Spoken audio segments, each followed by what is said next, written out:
ونستغفره ونؤمن به ونتوكل عليه ونعوذ بالله من شرور أنفسنا ومن سيئات أعمالنا من يهده الله فلا مضل له ومن يضلله فلا هادي له ونشهد أن لا إله إلا الله وحده لا شريك له ونحن له مسلمون صلى الله عليه وعلى آله وأصحابه الذين فازوا كلهم أجمعون أما بعد قال الله تبارك وتعالى في القرآن المجيد والفرقان الحميد أعوذ بالله من الشيطان الرجيم بسم الله الرحمن الرحيم يا أيها الذين آمنوا قوا أنفسكم وأهليكم نارا آمنت بالله صدق الله العظيم وصدق رسوله النبي الكريم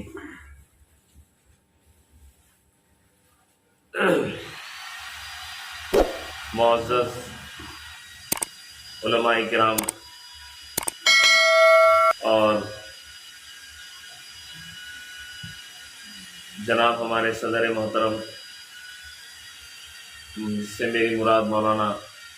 سید آصف صاحب ندوی صدر جمعیت علماء شہر ناندیڑ اور مولانا امجد صاحب، اسی طریقے سے ہمارے مفتی ساجد صاحب اور دیگر علماء کرام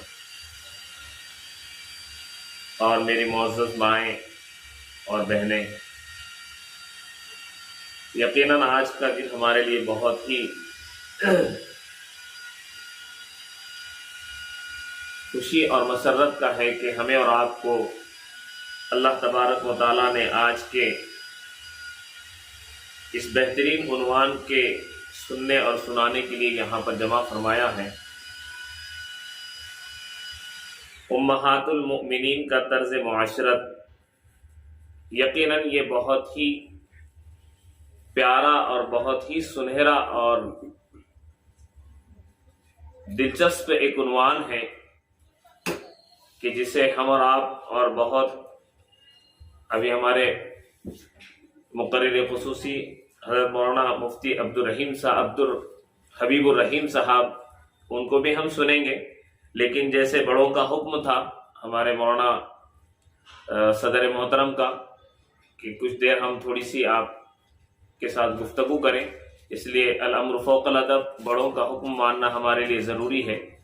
اس لیے ان کے حکم کی اطاعت کرتے ہوئے تھوڑی سی آپ کے ساتھ ہم گفتگو کرنے کے لیے آئے ہیں۔ بہرحال زیادہ لمبی چوڑی بات نہ کرتے ہوئے تھوڑی سی مختصر بات کر کے میں آپ لوگوں سے رخصت ہونا چاہتا ہوں۔ آج کا عنوان جو ہمیں اور آپ کو سننے کے لیے یہاں بلایا گیا ہے، یقیناً یہ بہت ہی ایک ایسا عنوان ہے کہ آج ہم اگر معاشرے کے اوپر ایک طائرانہ نظر ڈال کر دیکھیں اور ہمارے اپنے گھروں کا جائزہ لیں، خود وہ مائیں جو اپنی بیٹیوں کی اور اپنے بیٹوں کی تربیت کرتی ہیں، تو دیگر عنوانات ہم نے سنے، بارہا سنتے ہیں کہ زندگی کے اندر، دنیا کے اندر اللہ تبارک و تعالیٰ نے جب یہاں بھیجا ہے تو یقیناً یہ بہت مختصر سی زندگی اللہ تبارک و تعالیٰ نے دے کر بھیجا ہے، اور جہاں اس دنیا کے اندر اللہ تبارک و تعالیٰ نے بھیجا ہے وہیں بہت ساری ذمہ داریوں کو دے کر اللہ تبارک و تعالیٰ نے ہمیں اور آپ کو اس دنیا کے اندر بھیجا ہے۔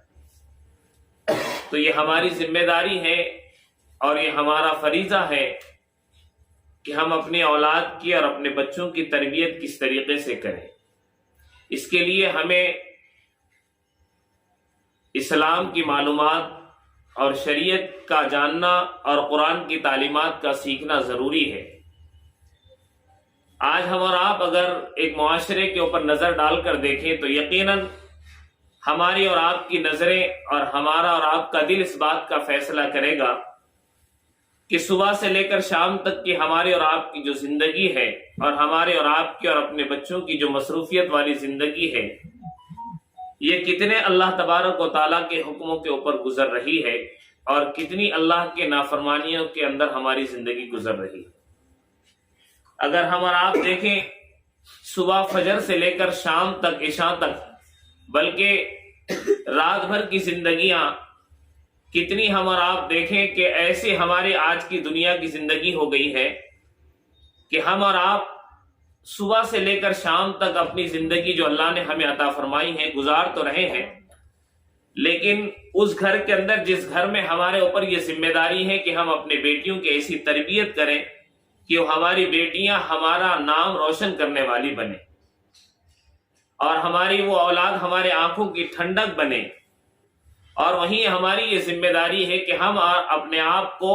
اور اپنے اہل عیال کو جہنم کی آگ سے بچانے والے بنے۔ ورنہ آج ہم اور آپ دیکھیں کہ نمازوں کا وقت ہوتا ہے، لیکن وہ مائیں اللہ معاف کرے کہ نمازوں کا وقت ہونے کے باوجود بھی خود نمازوں کا اہتمام نہیں کرتی، جس کی وجہ سے وہ بیٹیاں جس کے تربیت کی ذمہ داری ہمارے اور آپ کے کاندھوں پر ہے، ہم ان کے سامنے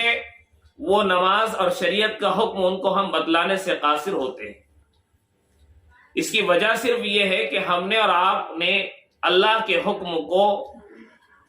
اللہ کا حکم نہیں سمجھا۔ ہم اللہ کے حکموں کو اگر اللہ کا حکم سمجھتے اور اللہ کے حکم کو اگر ہم اہمیت دیتے تو ہمارے اور آپ کی زندگیوں سے نماز تو کیا اللہ کا ایک حکم بھی نہیں چھوٹتا۔ لیکن آج سب سے بڑا المیہ اور سب سے بڑا رونا یہ ہے کہ معاشرہ فیشنیبل معاشرہ بن چکا ہے۔ ہمارے گھر کے اندر ہم نماز بھی پڑھتے ہیں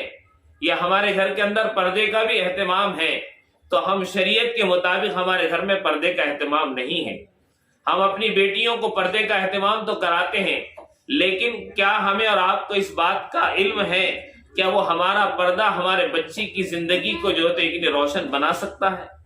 آج ہماری بچی باہر نکلتی ہے یا ہم بھی باہر نکلتے ہیں تو شریعت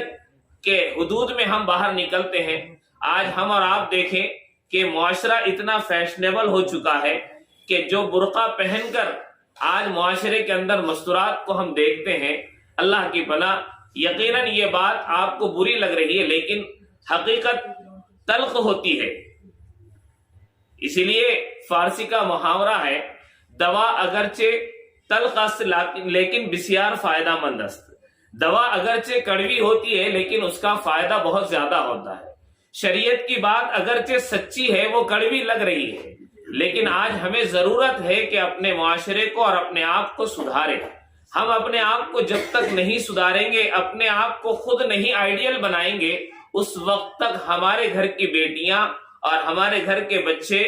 جو ہمیں اور آپ کو کر اپنے آنکھوں کی ٹھنڈک بنانا چاہتے ہیں، ہمیں اور آپ وہ نہیں بن سکتے۔ اگر ہمیں اور آپ کو اپنے گھر کا ماحول جنت کا ماحول بنانا ہے تو ہمیں چاہیے کہ ہم اپنی بیٹیوں کی وہ تربیت کریں، انہیں قرآن پاک کی تعلیم دیں، انہیں قرآن پڑھنا سکھائیں، ان کو اس بات کی تعلیم دیں کہ قرآن کس طریقے سے پڑھا جاتا ہے۔ اگر خود ہم اور آپ قرآن پڑھنا نہیں جانتے تو ہماری اور آپ کی ذمہ داری ہے کہ ہم قرآن پاک کو سیکھیں، اس آدمی تک یا اس پڑھانے والوں تک پہنچے کہ جو ہمارے بچوں کو بہترین قرآن پاک کی تعلیم دے سکے۔ ہم آج اپنے بچیوں کو اور بیٹوں کو اور اپنے اہل و عیال کے وہ ذمہ داری جو اپنے ماتحتی میں ہے، ان کو ہم انگریزی تعلیم اعلیٰ سے اعلیٰ دینے کی فکر کرتے ہیں کہ میری بچی ڈاکٹر اچھی سے اچھی بن جائے، میں فکر کرتا ہوں میری بیوی اور میرے اہل خانہ، میرے والدین اس بات کی فکر کرتے ہیں کہ میری پوتری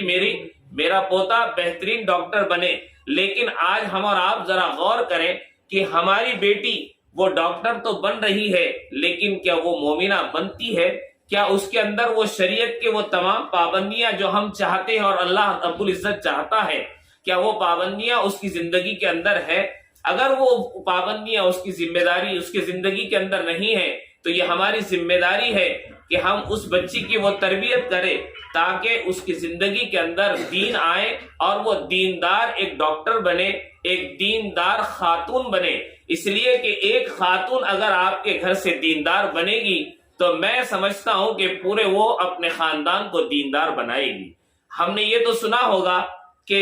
مرد پڑا فرد پڑا، اور ایک کیا ہے مولانا، وہ ایک خاتون پڑھتی ہے تو مرد پڑا فرد پڑا،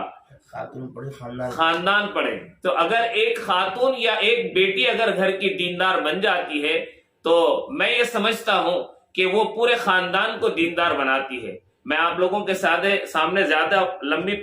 گفتگو نہ کرتے ہوئے ایک چھوٹا سا مختصر ایک واقعہ جو ابھی 8 دن پہلے قبل ہمارے سامنے پیش آیا، وہ میں واقعہ آپ کے سامنے بتا کر اپنی بات کو ختم کروں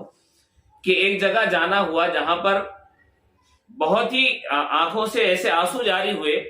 کہ ایک جگہ ایک بچی کا رشتہ طے ہوا، لیکن کسی وجہ سے وہ رشتہ ایسے حالات پہ آیا کہ وہ انکار کی شکل اختیار کر لیا۔ تو ہم کو جب اس بات کا علم ہوا کہ مولانا یہ بات آپ جو ہے لیکن ان تک پہنچائے کہ ہم وہ بچی کرنا چاہتے ہیں اور وہ رشتہ ہمیں منظور ہے، لیکن کسی نا اتفاقی کی وجہ سے وہ رشتہ ختم کے قریب ہے، تو ہم نے کہا کہ بھئی ٹھیک ہے، اگر کسی 2 گھر کے اندر خوشیاں آتی ہے اور 2 خاندانوں میں خوشیاں آتی ہے تو ہم کیوں نہ ان سے جا کر ملاقات کریں۔ بہرحال جب ان کے لڑکی والوں کے گھر ہم گئے تو وہاں ہم نے دیکھا کہ اس گھر کی جو دادی ہے، یعنی وہ بچی کی دادی، وہ بہترین الحمدللہ ایک پردے کے اہتمام کے ساتھ انہوں نے ہمارا گھر میں استقبال کیا، اور گھر میں استقبال کرنے کے بعد